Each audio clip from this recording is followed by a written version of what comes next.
ẹ wo fídíò tí mo fi hàn yín lójú amóhùnmáwòrán yìí ọmọ Yíbò kan ni wọ́n rí nílùú Èkó tó ń há 1,000 fáwọn Haúsá kan fáwọn ọmọ Yorùbá pé kí wọ́n fi jẹun.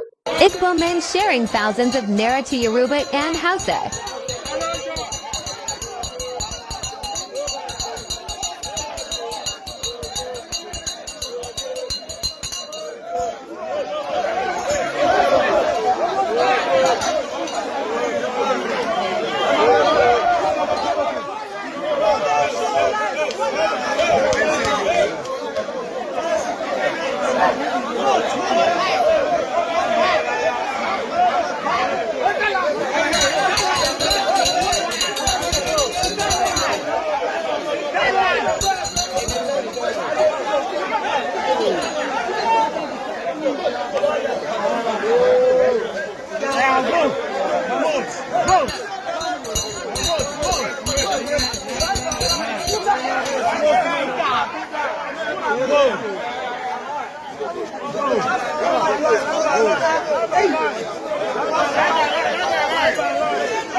Pẹ̀lú gbogbo tó ń ṣẹlẹ̀ ní Nàìjíríà àwọn ọmọ Yorùbá kan dìde wọ́n láwọn fẹ́ ṣe protest lórí gbogbo tó ń ṣẹlẹ̀ ní Nàìjíríà lórí gbogbo orúkòrídò pé oúnjẹ wọn o scarcity of food wà ní Nàìjíríà wọ́n láwọn fẹ́ ṣe protest ṣùgbọ́n àwọn ọmọ Ìgbò wọ́n nígbà táwọn ń sọ fọ́mọ Yorùbá wípé kán má dìbò fún lóyè Bọ́lá Ahmed Tinubu ní wọn ò gbọ́ àsìkò yìí báyìí táwọn ń pariwo pé lóyè Bọ́lá Ahmed Tinubu kò dáa àsìkò yìí gan-an àwọn ṣẹ̀fẹ̀ wá dúró sí lóyè Bọ́lá Ahmed Tinubu wípé kó máa ṣèjọba lọ àsìkò tẹ́lẹ̀ ẹ̀fẹ́ mọ́ yìí làwọn ṣẹ̀ wá dúró tì í. òkun ti pọ̀ títì o òkun ti pọ̀ báyìí o kò ṣàánú wa. ọkọ ti dọkọ ọlọkọ aya ti daya láya ẹ ṣàánú wa ẹ má jẹ́ kú tọ́ Nàìjíríà ẹ ṣàánú mẹ̀kúnnù epo tí wọ́n àròwọ́ rán mọ́ lọ skul mọ́ ẹ má jẹ́ ká wà bákan náà mọ́ ẹ tún Nàìjíríà ṣe tá a bá fẹ́ wọ mọ́tò tó yẹ ká wọ́n 200 1,000 là ń wọ́n sìn ṣọ́dìgbà tá a bá kú tọ́ ni tó bá káwọn ìjọba nìkan. I voted for Bola Ahmed Tinubu with joy with happiness on the day of election without not receive any money from anybody. It's very wrong for me to be very angry for the person I voted for. I wish I know I will never ever vote for him because I voted for him. He's going to do it better. Look at Lagos State. I think regret. Look at Lagos State. People were dying every day by day. ọ̀rọ̀ tó wà ní kò tó pín o ó dẹ̀ tó pín o nítorí pé kí ni ìyà ń jẹ aláboyún ìyà ń jẹ ọmọ skul ìyà ń jẹ àtà ń ṣèjọba ìyà ń ṣe àwọn ọlọ́jà nísìn nítorí pé kí ni owó 1 naira wọ́n ti fi ra nǹkan 2,000 sìn ó ti wọ́n jù nísìn kò sépo àwọn tó yẹ kó lọ bí iṣẹ́ ọ̀n ráyè lọ bí iṣẹ́ àwọn tó yẹ kó lọ sí ìdí ọjà ọ̀n ráyè lọ sí ìdí ọjà àwọn tó yẹ kó gbé ọmọ lọ sí ìta ẹlòmíì gbé ọmọ lọ sí ìta sí kò tí ì rówó tó máa fún ọmọ ẹlòmíì ti kú nísìn ọmọ ẹlòmíì ti kú ẹlòmíì kò tí ì rówó fún ọmọ láti jẹun báyìí sìn kọjọ kó ṣàánú wa kó wo ọjọ́ ọ̀la nítorí pé kí ni ìgbà tó ń fẹ́ débẹ̀ wọ́n ń bẹ̀bẹ̀ ni o wọ́n wá débẹ̀ tán wọ́n wá sọ pé àwọn bèrè kú tó pa bá wa nísìn kò yẹ kó rí báyìí o kọjọ kó ṣàánú wa àwọn onímọ́tò àrò repo bẹ́ẹ̀ tí wọ́n bá àrò repo wà lẹ́fẹ́ gbẹ̀yàn wọ́n wá tún ká máa tò bí ẹni bí bá bí à ń la sílẹ̀ kò dẹ̀ kó rí báyìí. ẹ lọ́n tẹ̀kọ̀ fún yín báyìí. iye tó àfi ọmọ yìí tó tà mọ́ kájà ti rà náà ni ká ti rà ni o kó ṣáà ti pé ni. ṣe káàrẹ̀ Tinubu máa mọ gbogbo nǹkan tó ń ṣẹlẹ̀ nílùú. ààrẹ Tinubu ó ń gbọ́ àmọ́ àwọn tó wà lẹ́yìn náà bàbá gan ń gbọ́ bẹ̀rù tí bàbá tó pọ̀ ń fẹ́ bọ́ síbẹ̀ ó dẹ̀ ti bọ́ síbẹ̀ tán àmọ́ wá di pé agbára wá sí mọ́.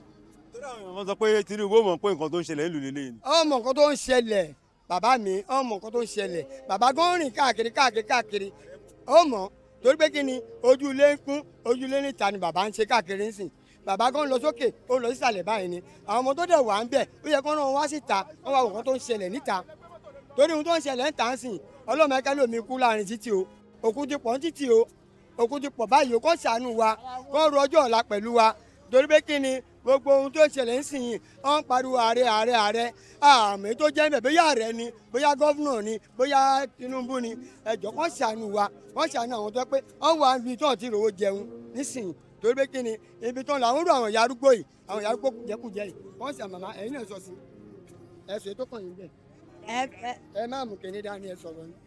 jẹ́rìí ìyà ń jẹ wá báyìí ebi ń pa wá kò sówó kò síṣẹ́ ọlọ́run ìyà ń jẹ mí ebi ń pa àwọn ọmọ mi gbogbo nǹkan tí mò ń wá mi ì ní kọ́bọ̀ mi ì lépin ìyà ń jẹ mí nǹkan ẹ ṣàánú mi torí ọlọ́run ọmọ mi wọ́n ń lọ skul wọn ò rówó fi ra aṣọ wọn ò rówó fi ra nǹkan kan ọmọ mi ń lọ bí iṣẹ́ kò rí iṣẹ́ ṣe èmi yẹ mo di ẹni tó ń tọrọ bára ọlọ́run má pàkádà gbogbo wa o ẹ ṣàánú mi nítorí ọlọ́run á ṣàánú gbogbo wa o. láti aago 5 láti wà nílé epo títí ká tó dé àárí epo ránṣìn gbogbo bí kí ibi tá à ń lọ ní kò sépo epo dẹ̀ wà àwọn ilé epo gbogbo táwọn kan ń dálẹ̀ ló pọ̀ jù torí wọ́n ti ilé epo pa wọ́n tọ́jú ẹ̀ pa á máa tà lọ́sàn-án á máa tà lóru díẹ̀ ni pé àwọn kan ń retí pé wọ́n ní kán fowó kun ọ̀n rẹ̀ fowó kun oyè yín àìdí ẹ̀ ni pé àwọn kan fún ara wọn ìbàjẹ́ táwọn kan ń ṣe ló pọ̀ jù ó yẹ kí àwọn Tinubu gangan ó yẹ kán ròyìn jáde kán máa wá sí ilé epo tó bá dà pọ̀ ti ní epo kán máa ti pa kán máa síbẹ̀ kán máa wo nǹkan tó ń ṣẹlẹ̀ nísìnyí nítorí pé kí ni àwọn ẹ̀dá ilé epo kan wà ní gbogbo Mushin ó wà lókè lọ́hùn yẹn jẹ́ pé òru náà ń tà ta lójú mọ́mọ́ òru náà ń tà. orílẹ̀ èpo yìí sì wọ́n ní àtijọ́ mọ́ndé lọ ti ń tepo. àwọn ilé epo àtijọ́ mọ́ndé lọ ti ń tepo. sátidé Tinubu ẹ bá tún Nàìjíríà ṣe àwọn eléyìí wọ́n ti ẹ ta bá tiwọn tún ìṣègbè wọn yan epo pamọ́. ebi ń pa wá o ìjọba Tinubu ebi ń pa gbọ́ Lagos State ebi ń pa gbọ́ Nàìjíríà o ẹ wọ ọmọ 30 years dàbí ọmọ wa 50 years ẹ bá wa tún lu iṣẹ́ o gàrí wọn ẹ̀pọ̀ wọn ẹ wọ pure water méjì 50 naira kò yẹ kó lọ bẹ́ẹ̀ ṣe bá wà lọ́kàn Aṣíwájú Bọ́lá Ahmed ọmọ Tinubu. mẹ́ta naira pure water ayọ̀ kan wàsó kọ́dà kókó torí ọlọ́run o kán bá wọlé àwọn arúgbó àwọn ọmọ kéékèèké wọ́n ṣàánú wa Nàìjíríà o eléyìí pọ̀ ẹ̀mí wo gbé o. rọjà tà ẹ ṣàánú wa kí ló ṣẹlẹ̀ èmi ló kọ́ jẹ́ ti kàn wá báyìí kíkọ́ má kàn wá kí ló ṣẹlẹ̀ báyìí láti ibi ìjẹta mi lọ síbi iṣẹ́ kò sépo owó mọ́tò kò sówó mọ́tò kí ló ṣẹlẹ̀ ìlú ilé o kọ́lọ́ má jẹ́ kó lè mọ́ wa ẹ ṣàánú wa ẹ má yẹ kébi pa wá o. oúnjẹ ni mò ń tà tẹ́lẹ̀ o oúnjẹ ni mò ń tà tẹ́lẹ̀ gbà sí gbèsè dé o ní mo bẹ̀rẹ̀ sí ní ta pure water o pure water ni mò ń kiri káàkiri o pure water náà wọ́n tún gbówó lé wọ́n tún ní ká máa tà lẹ́yọ̀ kan 50 naira ẹ jọ̀ọ́ ẹ ṣàánú wa o Ahmed Bọ́lá Tinubu ẹ ṣàánú wa o ẹ ṣàánú wa o ẹ ṣàánú wa o kò nǹkan tí wọ́n jù o ẹ ṣàánú gbogbo wa o ẹ ṣàánú wa jọ̀ọ́ o. Good morning, my fellow Nigerians. The problem we are having in this country is that the government know that everything is very expensive. Everything is very expensive. Okay, gbogbo kan tó ń ṣẹlẹ̀ ní country nsìn government mọ̀ pé gbogbo kan wà expensive. Ìjọba mọ̀ pé everything wà expensive because èmi náà mi ò understand because since àdìbà tí mo dé Nàìjíríà yìí mo ò tí ì pé wọ́n yọ subsidy wọn tẹ̀dí ìrì tó nàbí mo tiẹ̀ understand bóyá yọ subsidy àbí wọn yọ subsidy for the past 9 months nísìn epo ṣì àsìnrìn epo ní 700 naira ní black market fully station ta ní 5 something 6 something kò dẹ̀ kó rí bẹ́ẹ̀ and we say we are one Nigeria ṣé gọ́ọ̀mẹ̀ntì wà fẹ́rẹ̀ pé òun mọ̀kọ́ tó ń ṣẹlẹ̀ ni even though tí gọ́ọ̀mẹ̀ntì wà fẹ́rẹ̀ pé òun mọ̀kọ́ tó ń ṣẹlẹ̀ the local government know what is going on in the country you understand if the tí local government wọ́n mọ̀ kan tó ń ṣẹlẹ̀ àwọn councillors yẹn wọ́n mọ̀ kan tó ń ṣẹlẹ̀ you understand okay báyẹn sì gbàlú bí everything bó ṣe wà hardship nínú country yìí sì ṣé government itself ṣó lè with full confidence pé yà òun fẹ́ rìn láti bí by just for to the next junction wọn ò bí da kò lè ṣe bẹ́ẹ̀ because hardship ti pọ̀jù nínú country yìí tó bá rí pẹ̀lú full confidence nínú country yìí mo ní assurance pé àwọn èèyàn máa bú so kò ń ṣe kékeré.